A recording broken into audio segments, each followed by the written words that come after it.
Last week, when Venerable Children asked me if I would give the BBC 3 times a week during the retreat, I was kind of startled because I thought, wow, what will I think of to say so many times? Um, and then the thought arose, a sort of idea came up in my mind, maybe through the blessings of the Buddhas and Bodhisattvas, to go through the text, the 37 practices of Bodhisattvas, so I could use that as a sort of framework. And I did a quick calculation in my mind, 3 times a week, 4 times a month, anyway, 36 times, and it's 37 verses, so it kind of works out really well. One verse extra will fit in somewhere along the way. So what I plan to do is each time I give a BBC to do one verse. And realistically, to do justice to this text, you need hours for each verse. We don't have hours. I'm not going to make you sit there for hours waiting for your lunch. But still, I thought it would be nice to spend just, 8 to 10 minutes looking at each verse. And I'll share some thoughts, ideas that I have about it, and how to put it into practice and try to make it meaningful, especially in the context of retreat. So this first verse, I know many of you have memorized it. I haven't gotten to that point yet, so I still have to read it.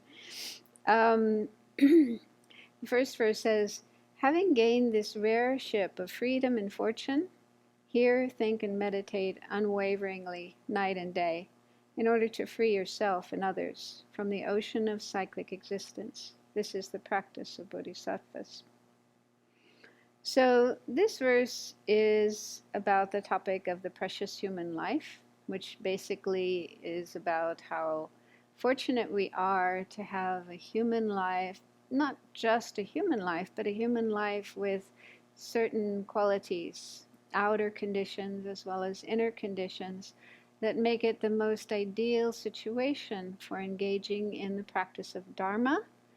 And then if we use our life in that way to practice the Dharma, then we're doing the most meaningful and beneficial thing we could do, both for ourselves and for others, and both for this life and our future life. That's the basic idea of the human life. And I'm sure all of you have heard teachings on it and read about it, thought about it, meditated on it. So, and probably some of you are so familiar with it, you know it, backwards and forwards and inside out and upside down in every possible way.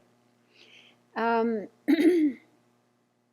then the question is, how much have we really deeply integrated the meaning of this topic in our lives? And sometimes it's hard to know that when things are going well, things are going smoothly in our life, we're not facing too many difficulties. It can seem like, oh yeah, I'm doing really well, my practice is going really well. But then when we encounter a bump, some unwanted or unexpected experience, which could be our health, some kind of health problem, or it could be something inner, some emotional crisis happening, or a crisis with a loved one, family member, someone we're close to, or with a job or whatever. So when these bad things happen in our life, that's an opportunity we have to see how much we've really integrated this idea that we have a precious human rebirth, and the most meaningful thing we can do with it is to engage in practice of Dharma. And I've heard His Holiness the Dalai Lama say sometimes that there is a saying in Tibetan. It's easy to look like a good practitioner when your stomach is full and you're sitting in the sun. But when hard times come, that's when you show your true colors. I mean, I'm paraphrasing it. I don't remember the exact words, but anyway, the basic idea is, as long as things are going well, you can look like you're a good practitioner. But then when the crunch comes, when difficulties come, that's when, you can see, well, how true is that? And I'd like to share with you a story that for me was a great teaching on this topic of the precious human rebirth. So back in 1987, a group of us went to Tibet for a pilgrimage. Venerable Children was along in that group. We were about 25 monastics, monks and nuns, and 15 lay people. And we were with my teacher, Lama Zopa Rinpoche, and another wonderful Lama, Geshe Lama Kunchok, and various other Tibetans here and there. So it was quite an extraordinary time. We traveled around in buses and visited different holy places, temples, monasteries, and so on, and did prayers and meditation and offerings. And yeah, it was a real interesting experience. And one day we were in Sera Monastery, one of the big Gelugpa monasteries in Tibet. And these monasteries are a bit like towns, villages. They have many buildings and many houses, and they're, in the past anyway, they were filled with tens of thousands of monks. Now it's different, but so we were there. We were visiting the various holy places and making offerings and so forth. And we met a couple of monks who were residents of Sera Monastery, and they invited us for tea. So I remember sitting in this room. It's a nice room. I think there were tonkas on the walls and carpets on the floor, so it was sort of comfortable and cozy, and we were drinking tea. And then Rinpoche asked these monks to talk about some of the experiences that they had, because these were monks who hadn't escaped in 1959, along with the Dalai Lama and many other people. Then they had stayed all through the Holocaust, kind of the Tibetan Holocaust, and experienced a lot of really horrible events and atrocities that were inflicted on the Tibetan people by the Chinese soldiers. So it was kind of strange to sit in this very comfortable, cozy room and hear about these horrible stories.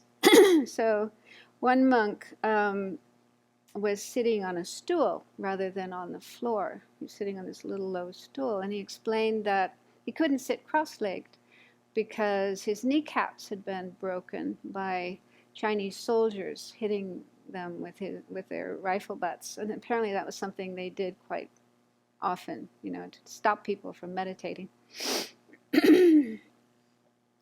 Another monk was quite talkative. He told a number of stories. He said one of the things that the Chinese soldiers forced the monks to do was to go into town with buckets and collect human excrement. They had to knock on people's doors and ask for excrement that they would then take back and put on the fields. So it seems this was a method designed to get the people to lose respect for the monks, to turn them into poo collectors rather than venerable members of the Sangha and teachers and so on and so forth. And this same monk also said that at one point in time he'd been locked in a cell for 11 months with his hands and feet shackled together. And at the end he said there were times when he thought he wouldn't survive. And he was so happy that he did survive and that he still had his precious human rebirth. And that statement was just so powerful. It really made a big impact on me, because I was kind of imagining how I would manage in that kind of situation if I had to go through those experiences. And I thought, I don't think I'd want to carry on living. I might become suicidal and just want to die. And so to go through those experiences and feel how fortunate I am to be still alive and have this human life, this precious human life, because it gives us the opportunity to engage in Dharma practice. And also I was really struck by the faces of these monks. Even though they'd been through these awful experiences, they didn't show any signs of anger or bitterness or depression or despair. They actually looked kind of happy, smiling, and their eyes were sparkling. So you could really see the value of engaging in Dharma practice. And so for me, what that monk said um, symbolize the real meaning of the realization of the precious human life. That even if we are going through difficulties in our life, and I mean, there are difficulties that are kind of unimaginable. So even in such difficult situations, difficult experiences, to still see that having a human life is valuable and not fall prey to despair, to depression, to hopelessness, and so on, but instead see, okay, I still have this human life, I still have this human body and mind, and I can use this life for things that are meaningful and beneficial. And so even in such situations, even in prison, one can still create virtue once you know how. Of course, you have to know how to do that, but you can create virtue, you can generate compassion, loving kindness, wisdom, understanding the true nature of things. So you can understand that soldiers and prison guards can lock you up physically, but they can't lock up your mind. Your mind is still yours, and you have the control over your mind. You have the freedom to do what you want with your mind. And there are lots of things that you can do with your mind if you know how to. I'm sorry, I'm having trouble with my my iPad here. So you can do things with your mind to make sure that it goes in a positive direction rather than a negative one. So I think it could be helpful to keep this story in mind for the coming retreat, whether you're here just for the weekend or for 1 month or the full 3 months. Because doing retreat, sometimes it can be blissful, but sometimes it can be hard. It can be physically hard. You may have pain in your body, especially sitting so many hours. So there can be physical discomfort and suffering. Sometimes there can be mental suffering when our mind can be flooded with painful memories from the past, things that we have done or things others have done to us or whatever. And also just getting frustrated with this constant barrage of unwanted thoughts and emotions that just keep coming in our minds uncontrollably. So those are some of the things that people can experience during retreat. It's not always wonderful and blissful. But it's important to remember that in spite of whatever difficulties we may experience, we're still extremely fortunate to have this precious human life, meaning that we have the opportunity to engage in meaningful and beneficial activities that benefit ourselves and others now and in the future. And in fact, whatever difficulties we face, whether it's in our practice or in our life, these are actually prime moments to engage in certain types of practice, such as patience, such as thought transformation, tonglen, and also purification. The Tibetans say that whenever we face difficulties, especially in the course of Dharma practice, this is a sign of purification. We're working out our bad karma. We're decreasing the load of, or the debts of bad karma that we have. So these are thoughts and practices that can help us deal with difficulties rather than become depressed about them. And it's also helpful to remember impermanence, a very simple idea, but just the fact that these problems we're going through are not permanent. They're not going to last forever. They will pass. And also to remember that many other people have problems too. We're not the only one. Other people have the same kind of difficulty we're having or similar ones. Some people have even worse problems.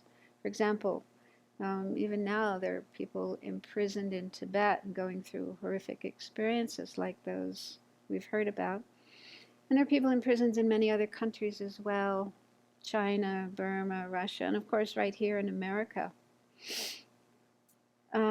So thinking about others who have difficulties as well as ourselves helps us to focus less on my problem and open our heart with compassion and kindness for others. That's one of the best ways of generating compassion. And it can also be a way to give ourselves a renewed burst of energy to work on ourselves so that we can be of greater benefit to other people. And that's what this verse is all about. The last couple of lines says, in order to free yourself and others from the ocean of cyclic existence. So this is the practice of bodhisattvas. So a bodhisattva is actually someone who has uncontrived bodhicitta. And that's a pretty high realization. I'm not there. Maybe some of you are. But I'm an aspiring bodhisattva. I aspire to be like the bodhisattvas.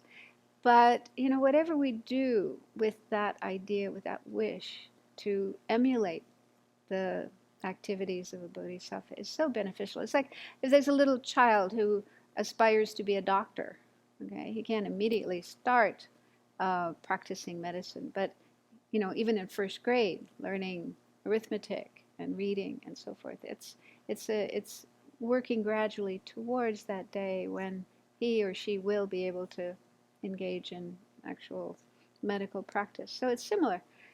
That's how I see myself. I'm an aspiring bodhisattva. I'm like a little kid, little baby, hoping one day to be like the bodhisattva. So any effort we make in that direction, and we can each day of our life do things that will help us eventually become bodhisattvas and then Buddhas for the benefit of all beings. Thank you.